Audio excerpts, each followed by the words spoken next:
আবারও ভারতকে বয়কট করল পাকিস্তান। সম্প্রতি আইসিসি ইভেন্টে ভারত বনাম পাকিস্তান ম্যাচ নিয়ে পাকিস্তান ক্রিকেট বোর্ড তাদের চূড়ান্ত সিদ্ধান্ত জানিয়েছে। বোর্ডের পক্ষ থেকে বলা হয়েছে 15 ফেব্রুয়ারি অনুষ্ঠিতব্য ভারত বনাম পাকিস্তান টি-20 ম্যাচে তারা আর অংশ নেবে না। এই সিদ্ধান্তের ফলে আইসিসির পয়েন্ট সিস্টেম অনুযায়ী প্রায় 30 লাখ রুপি সরাসরি ক্ষতির মুখে পড়তে পারে।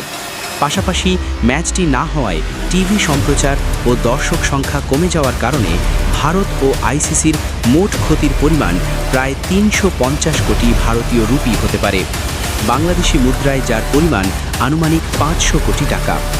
পাকিস্তান ক্রিকেট বোর্ড আরও জানিয়েছে, ভবিষ্যতে যদি ভারতের সঙ্গে আবার কোনো ম্যাচ নির্ধারিত হয় সেক্ষেত্রেও তারা পুনরায় বয়কট করার জন্য প্রস্তুত রয়েছে।